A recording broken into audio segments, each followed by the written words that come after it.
Hey y'all, it's me, Celestine's camera roll. And if you are new here, welcome. If you're not, thank you for coming back. I appreciate that. I really appreciate that. So I kind of want to talk about some things that are bothering me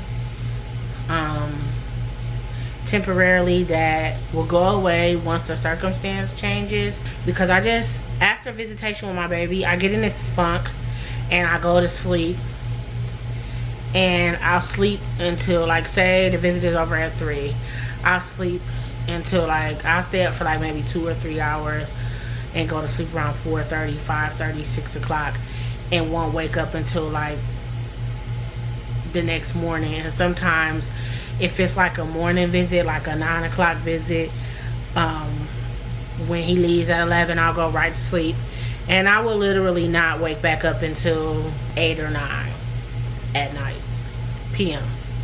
And sometimes I find myself grabbing my phone and looking at my phone like, oh my god, is it tomorrow?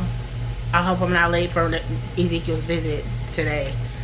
Like, I don't know how to explain it. It's like almost as if my days are happy as long as Ezekiel is here, and once he's gone, I got no reason to be productive, like, at all. Like, and that's like bothering me. Like, when he comes home, I won't be like this anymore, because all day long I have to tend to him. I just want to be a nurturer, you know, a mother.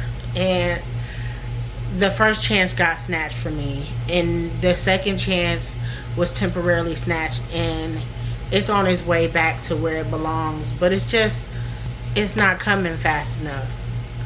And like, it's like I'm anxious for him to come home. Like, the social worker, I mean, not the social worker, but the foster mom, and also before that, a friend of mine was like, don't you think you should be getting an extra hour since he finna come home anyway, and y'all doing home visits for 2 hours? Don't you think you should get an extra hour and have 3 hours? And I'm like, yeah, I know, I wish they could do that. But then I won't say anything to my social worker, because it's like, I really can't ask her for that, because I have to be grateful for what I have. But then, like, the next visit, like, by the time it was the second visit for that week, she was like, I think you should get an extra hour.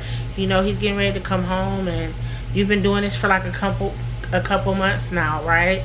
And you know, it's been a couple weeks, you've been doing this for 2 weeks. I think it's time for you to get an extra hour. And that's when it dinged on me, like, maybe I need to ask for that extra hour. And so I asked the social worker, and she said she just has to take it with her supervisor. So I may be getting an extra hour, so 2-hour visits might turn into 3. But there's a chance that next week she could actually call me and be like, hey, I got something better for you, we're gonna start overnights. I just have to be positive. I'm smiling talking about it. That's how you know I'm just so ready for him to come home. Like I want to get in the habit of putting him down for nap, bedtime, feeding him and clothing him, bathing him on a daily.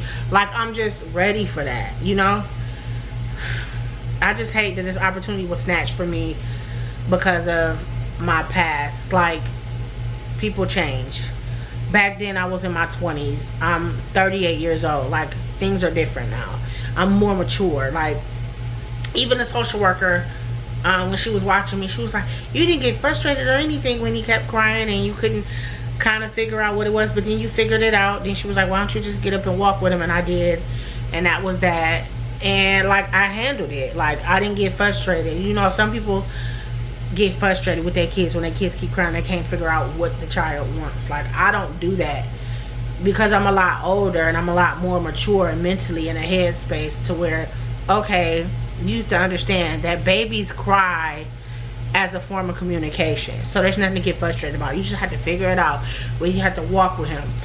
Shit, if you gotta put him in a stroller and go outside and walk around with him outside in a stroller or something until he goes back to sleep, and then bring him back in the house, and he might just want to be moving, and you know, that type of thing. Like, when I know the hardest thing for me when he comes home is going to be like when it's bedtime and he goes to bed in his own bassinet here at home, he's gonna wake up quite a bit, kind of like a newborn in the middle of the night, when he just wakes up and looks up and realizes that he's in a different atmosphere and he's not where he used to be. And to me, when that happens, I'm not gonna just ignore him. I'm gonna go get him out of the playpen, whether it's 2, 3 o'clock in the morning, because I have to nurture him and I have to cuddle him and I have to let him know, like, hey, it's okay, you're just at home, you're just at home. He's getting used to home, which is why they do home visits. And like that, I wouldn't even get, I'm not mad about getting woke up out of my sleep, none of that. There's no reason to get mad about it. But it's hard for me to put out content because, like, after he leaves, I just want to go to sleep and wait for the next day, the next visit. So it's hard for me to just sit here, do my visit, and stay awake all day. I'll fix me something to eat whatever I fix for myself, and then just go to bed. And then I'm waking up at 7 or 8 at night after 11 o'clock visit has ended, and 2 hours later I'm going to sleep, and I'm like, oh my god, is it 7 or 8 o'clock in the morning, or 7 or 8 at night? And like, I'll be having to really look at my phone and look at the date, because sometimes I won't even realize what day it is or if it's still the same day, because I'm in a funk that my baby left and now I got nothing to do. So now I'm just gonna go to sleep. So like, yeah, it's a lot dealing with every time the visit is over, you have to get the baby back. It's just a lot. So we'll see if we get this extra hour visit. I don't know, she may change it and be like, hey, let's just start overnight. I have court September the 12th. I will be pulling you guys in on that, to let you guys know how that goes, which I know is gonna go well. We'll probably see, because okay, it's August, so it's August, September, October, November, December. We got 5 months. Well, 4 months if you don't count this month, because this month is halfway through. So 4 months. That last month would have to be, well, next month would have to be like overnight for the month. And then those last 3 months until the case ages out to 1 year old, would be, I would do those last 3 months under protective supervision, where he's at home full time and they're knocking on my door once a month, but he's at home full time and he's not going back to the foster parent for those last 90 days, and then they close the case out because it's coming up on a year, December, when he was removed. And it's just time. Like, they're not moving fast enough for me, but I'm trying to be patient. But yeah, that's why I haven't been putting out content, because to be honest with you, I be kind of in a funk about my baby not being here.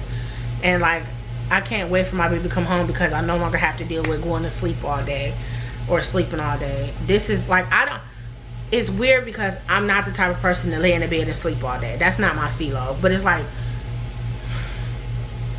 he's not coming today, he's not coming tomorrow, he's not coming the next day, he's not coming Monday, he's not coming back until Tuesday. So that puts me like in a elongated funk, and I try to keep my hands busy by putting out videos and editing or finding something to do. I took a pause on signing up for college, because like, with this going on and my case going on with my child, like, it's hard for me to do homework or do an assignment, because all that's on my mind is, what if something changes with, you know, my case or something, or I'm stressed out about something I'm going through in the case with Zeke. And that's all. And I would be failing in my classes. So to eliminate, you know, doing bad in college, I took a not a hiatus, but I decided to wait a while to enroll into college. I already did the enrollment process. I just have to give them my official transcripts from the media school that I went to, and that's it. And then I can go to college. But I'm waiting on that because I don't want to jump into college and I got all of this stuff going on with a case plan, and then like, what if I'm studying a long night and I oversleep and I wake up late for my visit because I've been studying all night. I need to do this when he comes home, so all my undivided attention can be on my baby and my schoolwork. I'll have a lot going on to where I won't want to go to sleep. When he's here, I have the most absolute fun. I love it. I love changing diapers. I like playing with him, making TikToks and saving them in my draft. I like taking pictures and video of him. I even like making those little mini vlogs that I make with him. That keeps me busy. Like, we're gonna take him to the park one of next week's visits, and I don't know if I'm gonna have it be a vlog for himself on my channel, or I'm just gonna vlog it as, you know, me and son hanging out at the park. I'm not sure yet. So yeah, we'll definitely see. But I just wanted to come on here and clear that up. Today is Friday, August the 16th. I will probably release this video around 6 o'clock, 6:30, and go live at like 8:30, 9 o'clock. Because I also want to talk about doing a virtual birthday party for Ezekiel. I don't have family, and a lot of people were saying we should have a party for Zeke virtually when he comes home, like a coming home party. We should do this. We should do a virtual birthday party for his first birthday. I've never done this before, so I definitely want to get on live and plan this out. And I'd like to see you guys' ideas in the comments. So if you have a specific way I could set it up, because I've never done this before, and I wouldn't dare do him a birthday party in person because I don't have family, and that'd be embarrassing to invite people and they don't show up. So to avoid the embarrassment, I'm just going to do it online, because I know I have supporters that are for sure. So that is how I'm planning to do that. So I will do his birthday and his coming home online, possibly his Christmas too, because I'm gonna do his Christmas and it's just gonna be me and him. But I kind of want to celebrate him opening his gifts with me, with y'all. You guys are my family. Aww. Do you understand what I'm saying? And so I really want to share that with you guys. So yeah, that's pretty much what's been going on. I've been kind of struggling with like the thought of him not being here. Every time I have to give him, it's like a tease, so it puts me in like a little temporary funk until he comes back the next day. And so I can't even believe that I'm doing good today and it's Friday and I don't get him today. I haven't went to sleep and took a nap or anything, and I'm trying to work myself out of that. I talked to my therapist about this, and she says that I need to get up and get busy and start being busy during the day. That's in the plans. But yeah, I just wanted to come on here and talk to y'all about that. Hopefully y'all forgive me about vlogging. I can't keep going. I just gotta, I went till I couldn't go no more. But yeah, I will see you guys tonight later on at about 8:30 or 9 o'clock via YouTube Live. See you guys there. Don't forget about me now. I'm gonna post it on my community wall as well. Let me know if you guys will actually be there.